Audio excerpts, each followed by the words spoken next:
தென்னாடுடைய சிவனே போற்றி, எந்நாட்டவர்க்கும் இறைவா போற்றி. அனைத்து தமிழ் உள்ளங்களுக்கும் கனிவான வணக்கங்கள். நிகழும் ஸ்ரீ மங்களகரமான சோபகிருது ஆண்டு மாசி மாதம் 18ஆம் தேதி வெள்ளிக்கிழமை அன்று பஞ்சமி திதியில் சுவாதி நட்சத்திரத்தில் துருவ நாமயோகத்தில் தைத்தூலம் காரணத்தினில் அமிர்தயோகம் கூடிய நன்னாளில் இந்த சீர்மிகு மார்ச் மாதம் பிறக்கிறது. பிறக்கப் போகும் இம்மாதம் உங்கள் வாழ்வில் வளமும் நலமும் செல்வ செழிப்பும் பெற்று புதிய வாய்ப்புகள் புதிய வெற்றிகளுடன் மங்களகரமாக அமைய எல்லாம் வல்ல இறைவனை உளமாற வேண்டி விரும்பி கேட்டுக்கொள்கிறேன். இம்மாத கிரக நிலைகளை பார்க்கும் போது மேசத்தில் குருவும், கன்னி ராசியில் கேது பகவானும், மகர ராசியில் செவ்வாய் சுக்கிரனும், கும்ப ராசியில் சனி புதனுடன் சேர்ந்து சூரிய பகவானும் சஞ்சாரம் செய்கின்றனர். மார்ச் 2ஆம் தேதி புதன் பகவான் மீன ராசிக்கும், 8ஆம் தேதி சுக்கிர பகவான் கும்ப ராசிக்கும், 14ஆம் தேதி செவ்வாய் பகவான் கும்ப ராசிக்கும் இடப்பெயர்ச்சி அடைகின்றனர். இந்த கிரக அமைப்பினால் உங்கள் வாழ்வில் இம்மாதம் ஏற்படக்கூடிய சுப மற்றும் அசுப பலன்கள் என்ன என்பதனை பற்றி காண்போம். நடுங்க வைக்கும் குளிரோ தவிக்க விடும் வெயிலோ இல்லாமல் மிக இதமான சூழல் நிலவும் மாதம் இந்த மார்ச் மாதமாகும். பனிக்காலம் முடிந்து வசந்த காலம் துவங்க போகிறது. மாசி மாதத்தின் பிற்பகுதியும் பங்குனி மாதத்தின் முற்பகுதியும் இணையும் மாதம் இந்த மார்ச் மாதமாகும். கும்ப மாதமும் மீன மாதமும் இணைந்த இந்த மார்ச் மாதத்தில் பல திருப்பங்கள் உங்கள் வாழ்வில் நடைபெற உள்ளன. மேசராசி அன்பர்களே, இம்மாதம் அரசாங்க வகையில் எதிர்பார்த்த காரியங்கள் அனுகூலமாக முடியும். தந்தை வழி உறவுகளால் ஆதாயம் உண்டாகும். பணப்புழக்கம் அதிகரிக்கும். குடும்பத்தில் மகிழ்ச்சியும் உற்சாகமும் நிலவும். கணவன் மனைவிக்கு இடையே அந்யோன்யம் அதிகரிக்கும். உறவினர்கள் வருகையும் அவர்களால் மகிழ்ச்சியும் உண்டாகும். அவர்களிடம் எதிர்பார்த்த காரியங்கள் அனுகூலமாகும். சிலருக்கு புதிய சொத்துக்களின் சேர்க்கை ஏற்படும். புதிய முயற்சிகளில் வெற்றி கிடைக்கும். நண்பர்கள் மூலம் ஆதாயம் கிடைக்கக்கூடும். உங்கள் முயற்சிகளுக்கு மனைவி, மகள் உள்ளிட்ட குடும்ப பெண்கள் பக்கபலமாக இருப்பார்கள். அக்கம் பக்கத்தில் இருப்பவர்களுடன் அனுசரித்து செல்வது நல்லது. உடல் ஆரோக்கியம் மேம்படும். அலுவலகத்தில் ஓரளவுக்கு முன்னேற்றமான சூழ்நிலையே காணப்படும். எதிர்பார்த்த சலுகைகள் கிடைக்கும். சக ஊழியர்கள் உங்கள் பணிகளில் ஒத்துழைப்பு தருவார்கள். உங்கள் கோரிக்கைகள் ஏற்றுக்கொள்ளப்படும். சிலருக்கு பதவி உயர்வு, ஊதிய உயர்வு கிடைப்பதில் இருந்த தடைகள் விலகும். தொழில் மற்றும் வியாபாரத்தில் முன்னேற்றம் ஏற்படும். விற்பனையும் லாபமும் எதிர்பார்த்தபடியே இருக்கும். அரசாங்கத்திடம் எதிர்பார்த்த லைசன்ஸ் போன்ற விஷயங்கள் எளிதாக முடியும். வியாபாரத்தை விரிவுபடுத்தும் முயற்சிகள் வெற்றி பெறும். குடும்பத்தை நிர்வகிக்கும் பெண்களுக்கு மாதத்தின் பெரும்பகுதி மகிழ்ச்சி தருவதாக இருக்கும். வாழ்க்கை துணையிடம் எதிர்பார்த்த காரியங்கள் அனுகூலமாகும். உறவினர்களிடையே மதிப்பு மரியாதை அதிகரிக்கும். அலுவலகம் செல்லும் பெண்களுக்கு எதிர்பார்த்த சலுகைகள் கிடைக்கும். அரசியல் துறையினர் மன திருப்தியுடன் காரியங்களை செய்து சாதகமான பலன் பெறுவீர்கள். பயணம் செல்ல நேரலாம். மனதிற்கு பிடித்தவர்களை சந்திக்க நேரலாம். பெரியவர்களின் சந்திப்பு மனதிற்கு மகிழ்ச்சியை உண்டாக்கும். உடன் இருப்பவர்களுடன் எச்சரிக்கையாக பழகுவது நல்லது. ரகசியங்களை கையாளுவதில் கவனம் தேவை. மாணவர்களுக்கு புதிய நண்பர்கள் கிடைப்பார்கள். அவர்கள் மூலம் கல்வியில் முன்னேற்றம் காண உதவிகள் கிடைக்கும். அஸ்வினி நட்சத்திரம் இந்த மாதம் பணவரத்து அதிகரிக்கும். விருப்பமானவர்களை சந்தித்து உரையாடி மகிழ்ச்சி அடைவீர்கள். மன துணிவு உண்டாகும். எந்த ஒரு காரியத்தையும் துணிவுடன் செய்து அதிக நன்மை அடைவீர்கள். போட்டி பந்தயங்களில் ஈடுபடுவதை தவிர்ப்பது நல்லது. பரணி நட்சத்திரம் இந்த மாதம் தொழில் வியாபாரத்தில் ஈடுபட்டு இருப்பவர்கள் மிகவும் எச்சரிக்கையுடன் செயல்படுவது நல்லது. வாடிக்கையாளர்களிடம் கவனமாக பேசுவது வியாபார விருத்திக்கு உதவும். உத்தியோகத்தில் இருப்பவர்கள் கோபப்படாமல் மேலதிகாரிகள் சொன்ன வேலையை செய்து முடிப்பது நல்லது. சக ஊழியர்கள் பேச்சை கேட்டு நடப்பதை தவிர்ப்பது நன்மை தருவதாக இருக்கும்.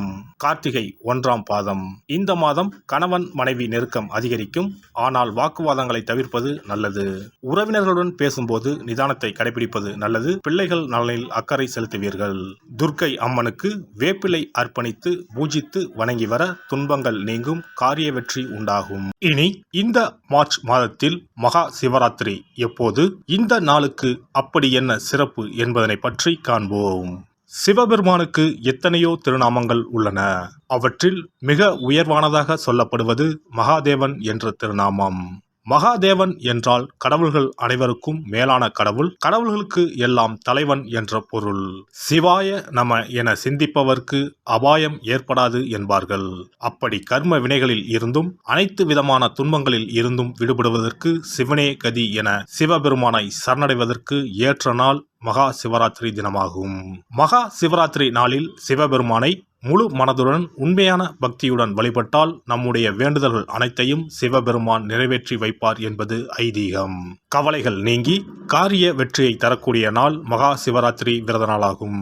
சிவபெருமானுக்கு உரிய அஷ்ட விரதங்களில் மிக முக்கியமானது மகா சிவராத்திரி விரதமாகும். சிவபெருமானின் அருளை பெறுவதற்குரிய மிக உன்னதமான புண்ணிய நாளாகும். ஒவ்வொரு மாதமும் தேய்பிறை சதுர்த்தசி திதியில் வருவதை மாத சிவராத்திரி என்றும், மாசி மாதம் தேய்பிறை சதுர்த்தசியில் வருவதை மகா சிவராத்திரி என்றும் கொண்டாடுகிறோம். நாடு முழுவதும் சிவ பக்தர்களால் கோலாகலமாக கொண்டாடப்படும் விழாக்களில் மகா சிவராத்திரி விழாவும் ஒன்று.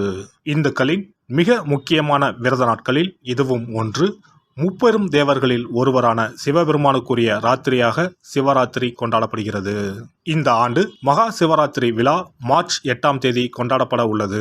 அன்று இரவு 8:20 மணிக்கு துவங்கி மார்ச் 9ஆம் தேதி மாலை 6 மணி வரை சதுர்த்தசி திதி உள்ளது. இதனால் மார்ச் 8ஆம் தேதி இரவு 8:30 மணிக்கு பிறகே சிவராத்திரி பூஜை துவங்க வேண்டும். சூரிய பகவான் கும்பராசியில் பயணம் செய்யும் மாசி மாதத்தில் தேய்பிறை சதுர்த்தி நாளில் முதல் நாள் மாலை துவங்கி அடுத்த நாள் காலை வரை சிவனுக்கு தொடர்ந்து 4 கால பூஜைகள் செய்யப்படும். சிவராத்திரி அன்று இரவு முழுவதும் கண் விழித்து சிவ வழிபாடு செய்து அபிஷேகம், ருத்ராபிஷேகம் செய்து சிவ மந்திரங்களை உச்சரித்து சிவனின் அருளை வேண்டி பிரார்த்தனை செய்ய வேண்டும். ஆன்மீகத்தில் உயர்ந்த நிலையை அடைவதற்கும், துன்பங்கள் மற்றும் பாவங்களில் இருந்து விடுபட்டு மோட்சத்தை அடைவதற்கும் ஏற்ற நாள் இதுவாகும். மகா சிவராத்திரி அன்று அதிகாலையில் எழுந்து புனித நீராடி வீட்டை சுத்தம் செய்து பூஜை அறையில் விளக்கேற்றி வைக்க வேண்டும். பிறகு மாலையில் சிவன் கோவிலுக்கு சென்று அங்கு நடக்கும் அபிஷேகம் பூஜைகளில் கலந்து கொள்ள வேண்டும். அன்று சிவலிங்கத்திற்கு பஞ்சாமிர்த அபிஷேகம் செய்வதும் வில்வ அர்ச்சனை செய்வதும் மிக சிறப்பானதாகும்.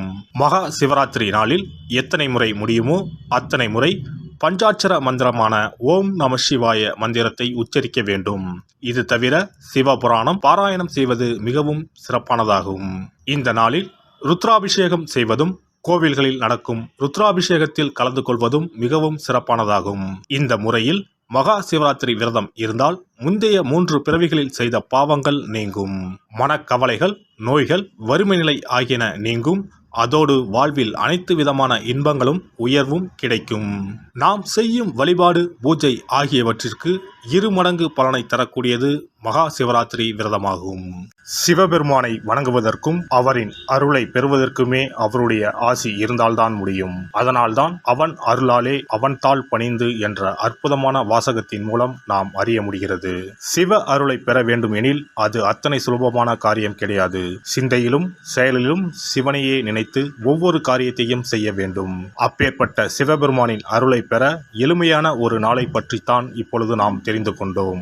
எல்லாம் வல்ல இறையருளால் நீங்களும் உங்கள் அன்பு குடும்பமும் உடல் நலம், நீலாயுள், நிறை செல்வம், உயர் புகழ், மெய்ஞானம் ஓங்கி வாழ்க வளமுடன். இந்த வீடியோ உங்களுக்கு பிடிச்சிருந்தா லைக் பண்ணுங்க, ஷேர் பண்ணுங்க அண்ட் சப்ஸ்கிரைப் பண்ணுங்க. பக்கத்துல இருக்க பெல் ஐகானை கிளிக் பண்ணுங்க. நன்றி, வணக்கம், வாழ்க வளமுடன்.